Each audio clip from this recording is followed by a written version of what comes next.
Namaste. A hearty welcome to all of you to episode 3 of Soaring Souls with Vishakha Singhania.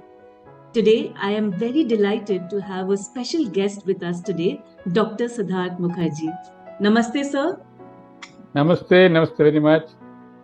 A hearty welcome to you on this podcast, sir. Thank you. And I would like to take this moment to thank you for your presence here today. It means a lot to me. Sir, before delving into our formal discussion, I would like to give an introduction of yours to our audience. Dr. Siddhartha Mukherjee, an alumni of King George's School, Bangalore, graduated from Armed Forces Medical College, Pune in 1969. He obtained PG diplomas in TB and chest diseases, public health and industrial health, apart from MD in community medicine. He served in Indian Air Force from 1970 to 1998. Sir offered his meritorious services while he participated in the Indo-Pakistan War in 1971 while at Air Force Base Sirsa, Haryana, which had been bombed a number of times, and he treated several casualties, saving their limbs and lives.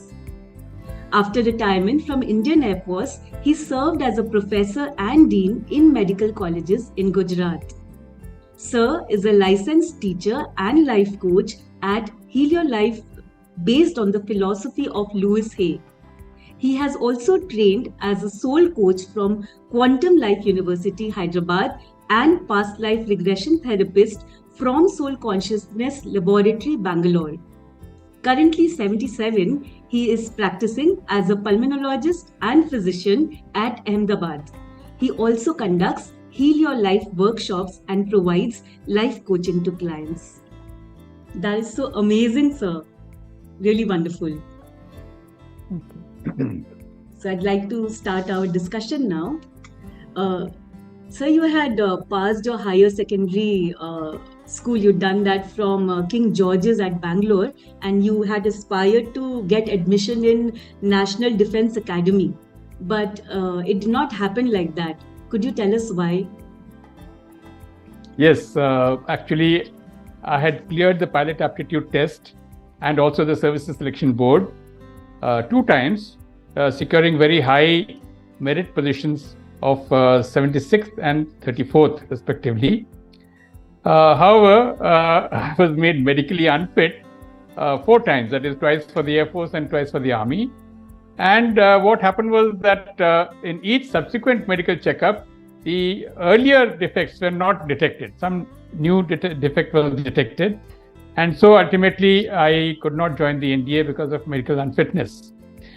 But this, although it was saddening for me, gave me a new perspective because, and it was a great turning point in my life because I realized that doctors are very, very powerful people.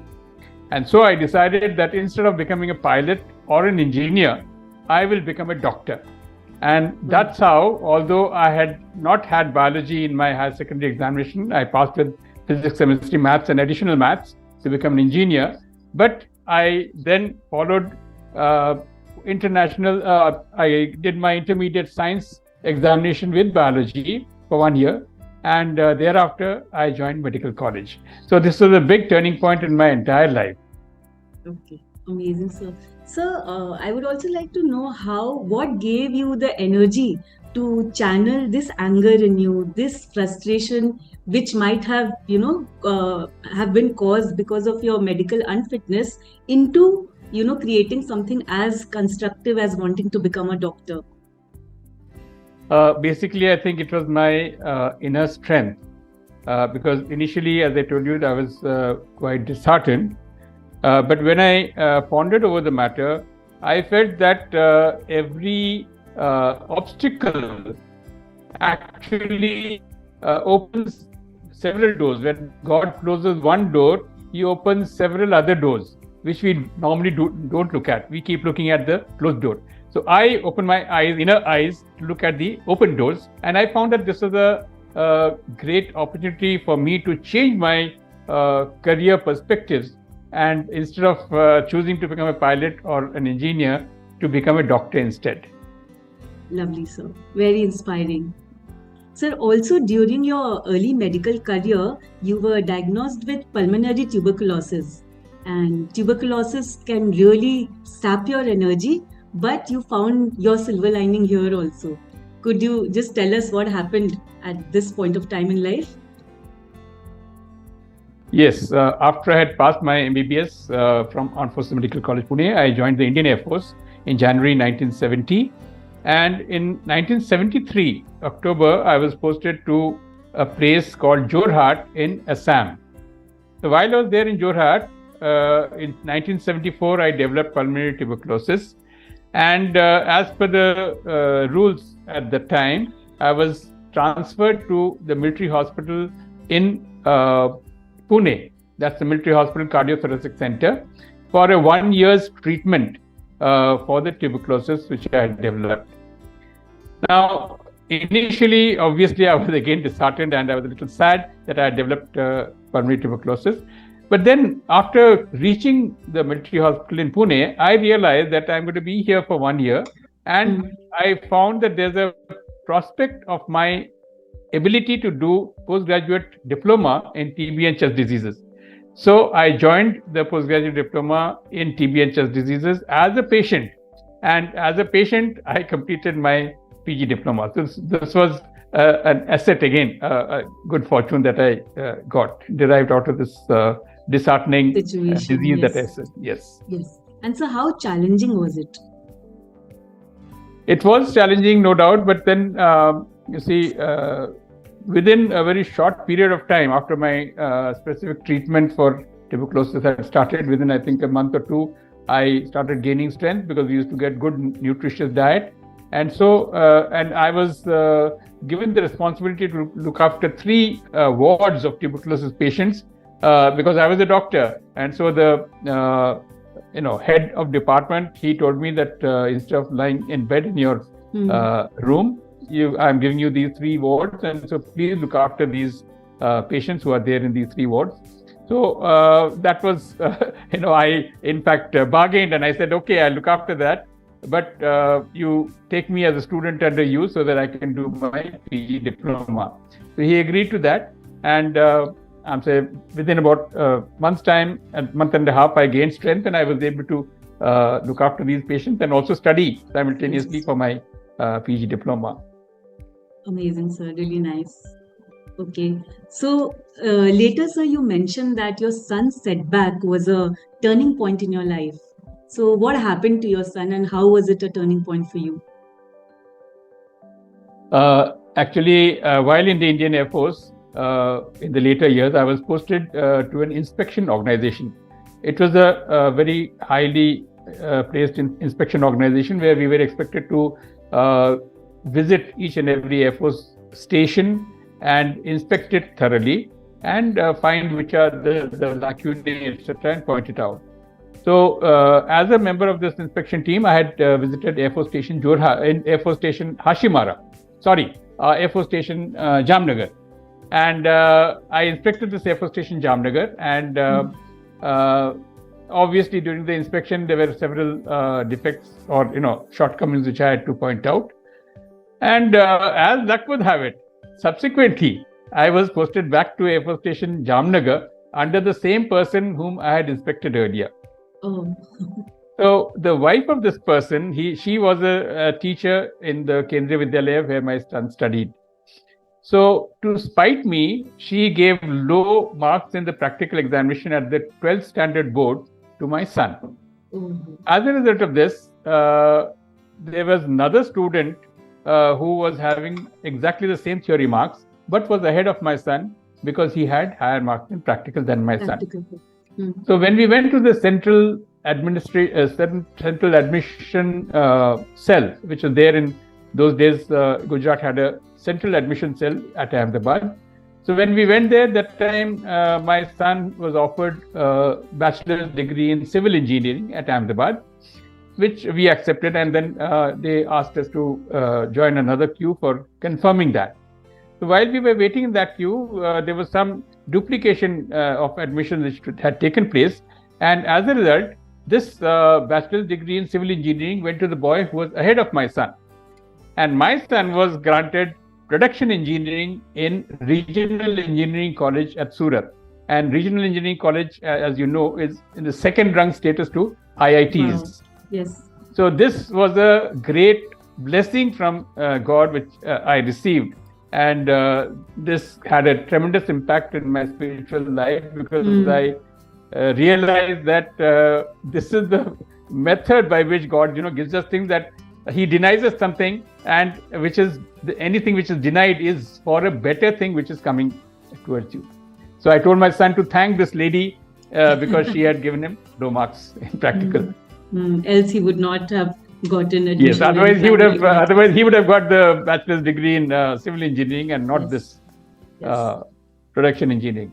So what initially looked as a block or a challenge, that turned to be a blessing. Yes. In fact, in life, I would say, for most of us, if we encounter obstacles, those obstacles are meant because there is something waiting for us, and we normally don't realize that. So these are God's ways of, giving us things. He definitely blesses each and every one of us that way.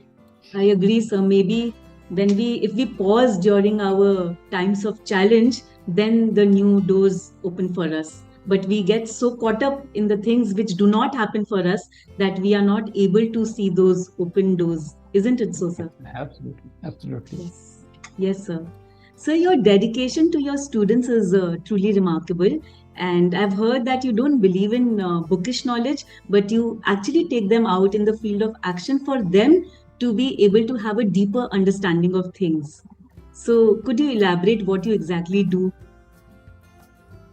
Yes, after having spent 29 years in the Indian Air Force, I left the Air Force, and in mid-1998, I joined medical college in Gujarat. So as a professor and head, and while I was there as a professor and head, it happened that there was a outbreak of chikungunya in one of the villages. So I decided that I'll take my students to the village. So I took my students to the village and I showed them the exact places where Aedes mosquitoes are the causative agent for chikungunya. And so where this Aedes mosquitoes were breeding. And then I showed them that you have to just, clear out that particular container where the Aedes mosquitoes are breeding, throw out the water, let it dry, and then just put a lid. Because what is needed is, you fill up the water in that container, you have to put a lid so that the female mosquito cannot come and lay the eggs there. Okay. And with this simple method, we were able to completely control the epidemic which was taking place. So this was a practical knowledge for the students, and they saw in practice how we can control an epidemic. And then later on, what I started was I started taking the students to the villagers stay in the villagers' homes. I also used to stay in one of the villagers' homes, and we used to spend one full week there learning community medicine in practice. So I used to show them how the drinking water is treated or chlorinated at the village level, and how different diseases are spread due to the collection of these animal dung or other things, and how we can prevent those, and how we can have good health for the villagers. So this was a very practical lesson instead of just learning only the theoretical aspect in the classrooms. And this had a tremendous impact on the students' practical skills, so that they could become much better physicians in later life. Very beautiful, sir. I think in today's time, we really need more teachers like you who are so dedicated to the cause of making their students learn and truly understand things that they are learning. Sir, amidst the pandemic of COVID-19, your expertise in pulmonology helped you to successfully treat and cure 103 patients of COVID-19 at their homes. How did you do that? Yes, actually, my postgraduate diploma in TB and chest diseases came of great use after I left the medical college.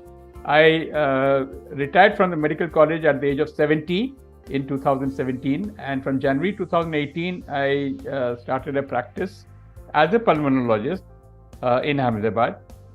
And in March 2020, Ahmedabad was affected by this, tremendous pandemic of COVID-19. Yes. And since at that time there was a lockdown and people were not allowed to leave their homes, doctors were allowed to move around. So I, started visiting people's houses because they used to contact me on phone. I used to visit them at home, and I used to treat them and isolate them at their own house.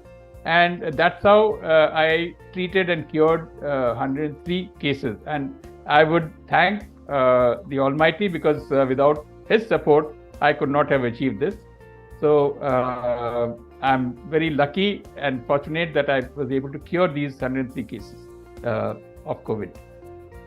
So didn't you ever yourself have the fear that what if you also catch the virus, considering that you were also aging and it could be affecting your immunity also? I was definitely wearing a mask. I used to wear a N95 mask and go there, and I used to wash my hands regularly.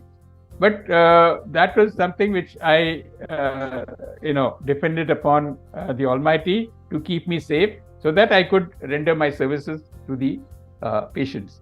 And I knew that the Almighty will keep me safe because I was doing some, service for the other people. So whenever you serve the other people, God also takes care of you and protects you.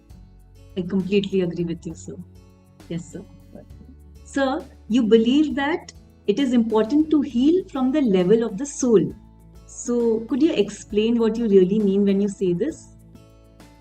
During my, later years in life, I have learned that each and every one of us is basically an integral part of the supreme consciousness, whom we call God. So actually there is only one consciousness and there is no others. And all of us are minuscule parts of this same consciousness, come to the earth as a human, for a human experience. And through those experiences, many of which are, difficult experiences which we go through, or painful experiences which we go through, including the illnesses that we suffer. Now, these have all been sort of chosen and selected by our own soul, so that our soul could learn lessons through these experiences and grow spiritually. Yes. So what I realized was that apart from the normal physical illnesses that we suffer, or these psychological or emotional trauma that we have, we also have something called as the soul wounds or traumas, which we carry from birth to birth. So until and unless we identify these wounds in the soul and treat those, we don't achieve a comprehensive treatment. So for comprehensive healing, you have to be able to, a doctor not only has to learn to treat the physical and the psychological or emotional wounds or illnesses, but we have to learn to identify the wounds in the soul and treat those. Only then we have achieved comprehensive healing. Okay, and sir, how did you identify these wounds of the soul? What did you do with your patients, to make them understand also, and for your understanding also, sir? What did you do? See, to some extent, or rather to a large extent, the trainings which I did as a soul coach in Quantum Life University, and the past life regression therapy which I learned at Soul Consciousness Lab, they opened up these windows of knowledge for me to realize that the soul comes with a lot of wounds. Now, when we treat patients, we have to be a very, very good listener.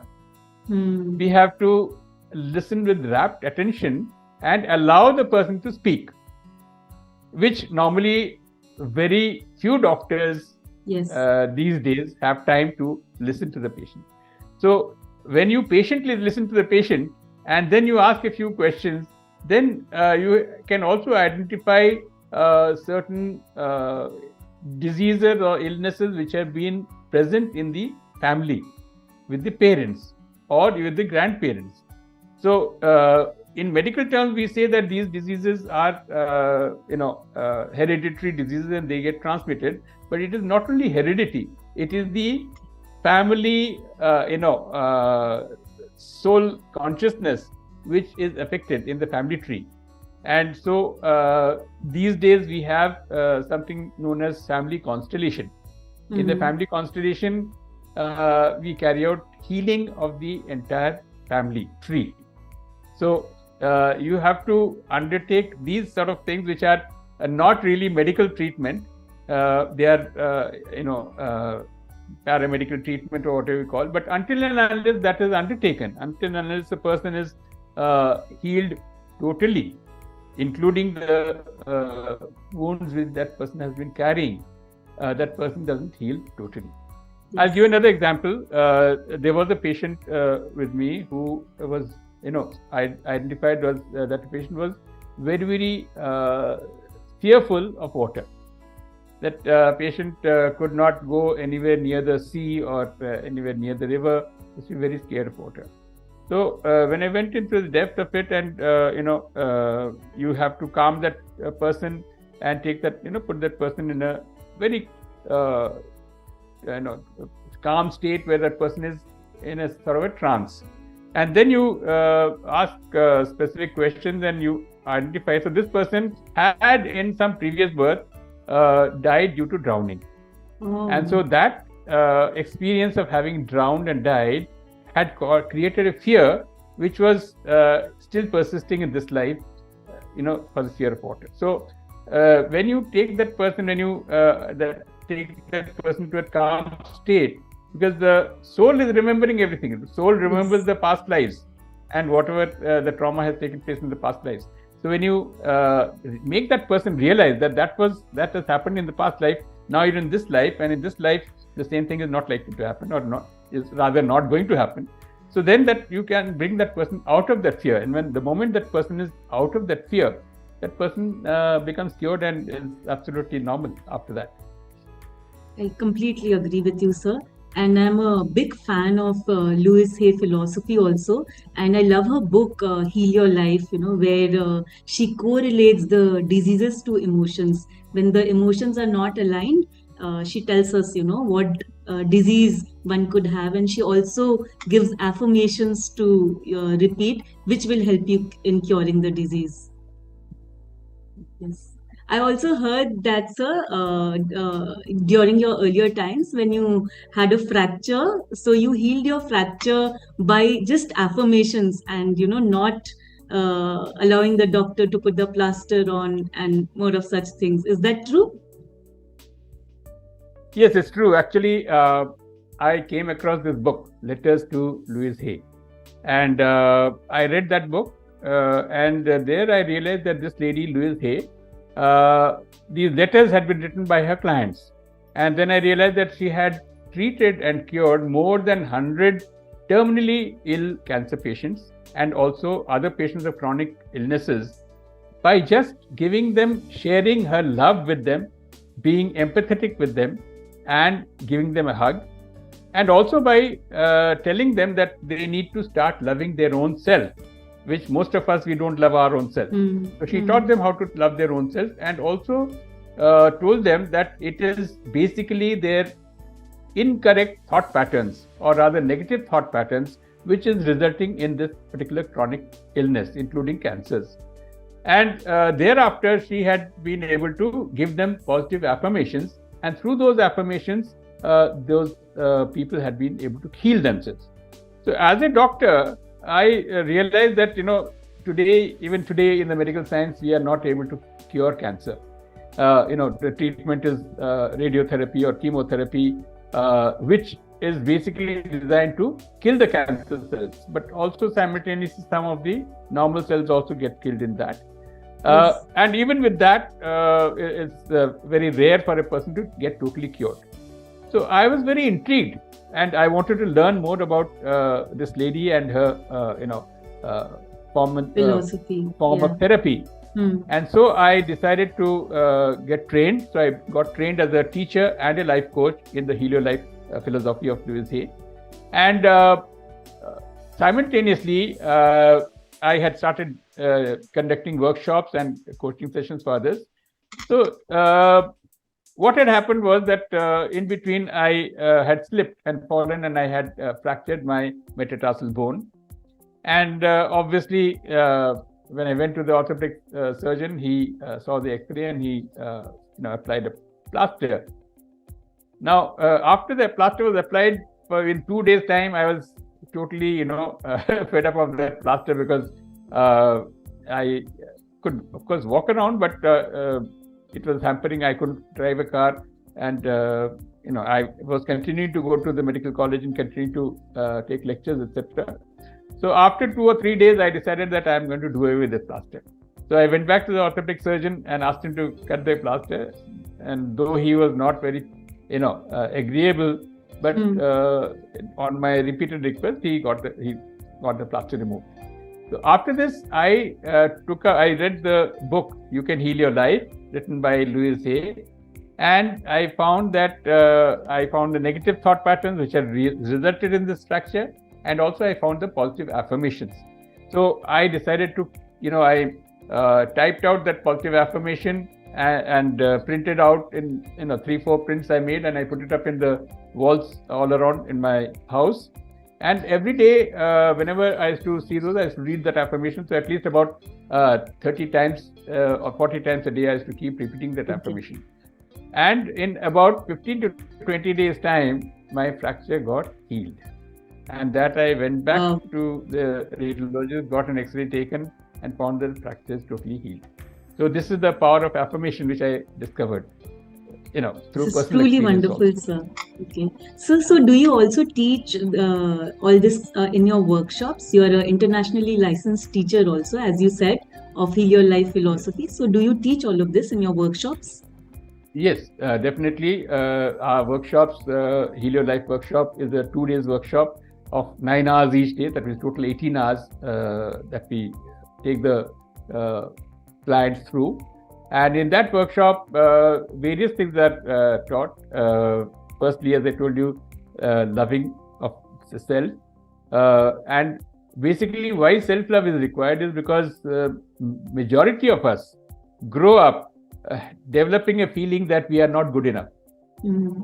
Now, that feeling of not good enough comes basically through something which we have been told as a child by our parents or by teachers or some elders, that we are really good for nothing.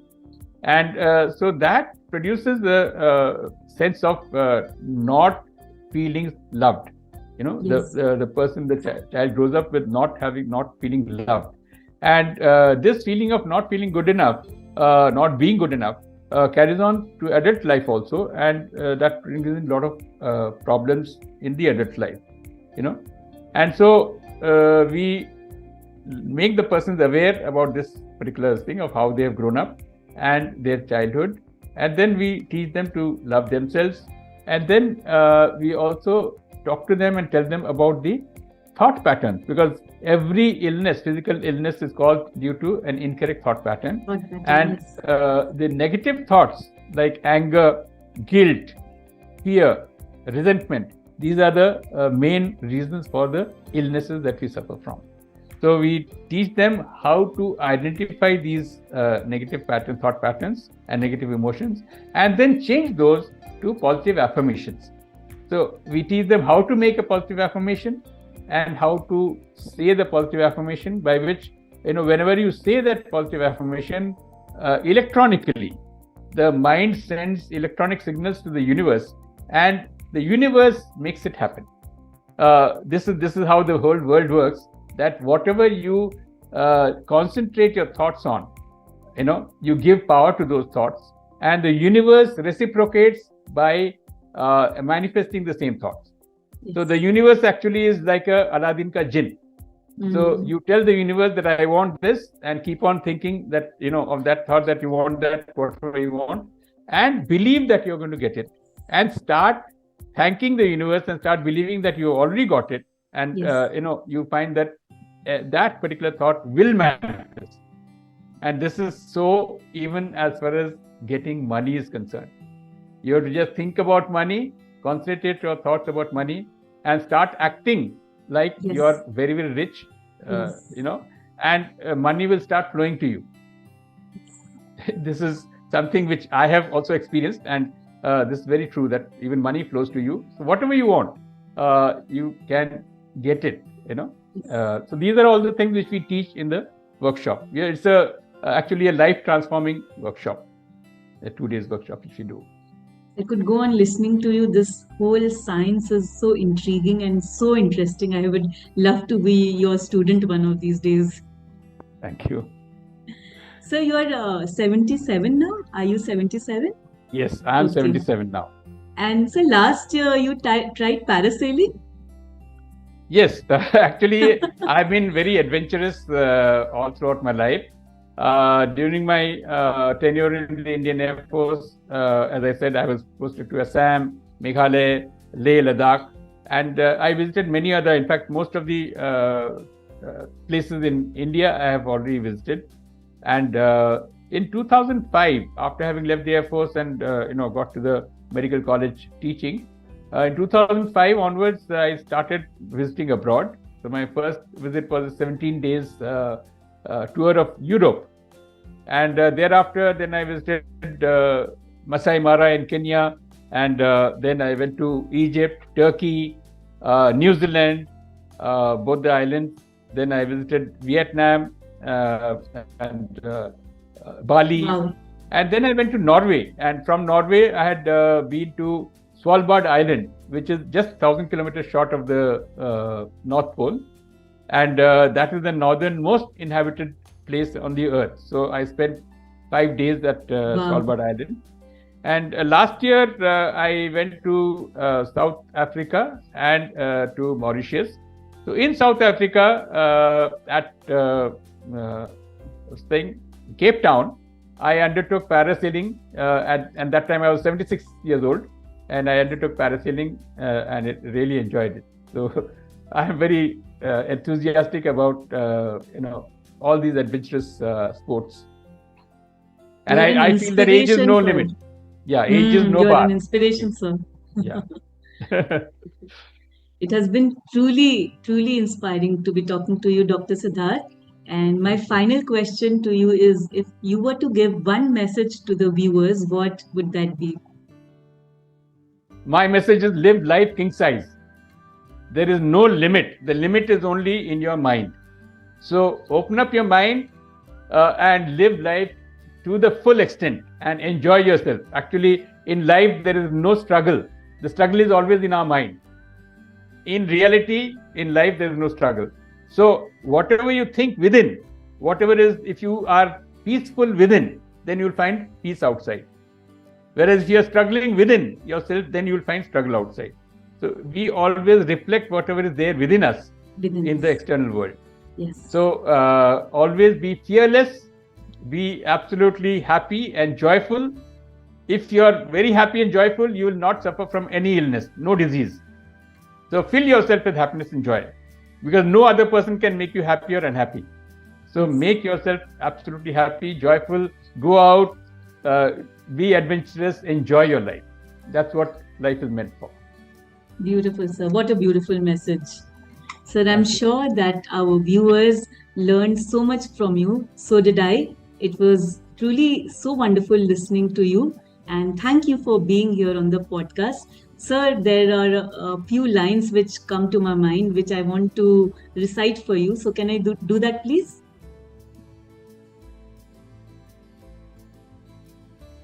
Sir, are you there? Okay, I think we have lost Dr. Sidhyartha. Yes, I'm there. Sir, are you there? Okay, I would like to recite a few lines for you, sir. Yes. The faint call of his soul made him pause. He lent it an ear, it gave him wings to fly. It gave him wings to fly. Dr. Sidhyartha, you're truly soul empowered, and may you soar higher and higher and keep helping and serving the world as you are. Thank you so much. Thank you. Thank you very much. Thank you very much. Thank you. So this was Dr. Sidhyartha for us, a truly inspirational figure, as you could see from his discussion. Thank you, sir. And thank you all for watching this podcast. I'll see you with a new guest in the next episode. Thank you very much. Thank you, sir.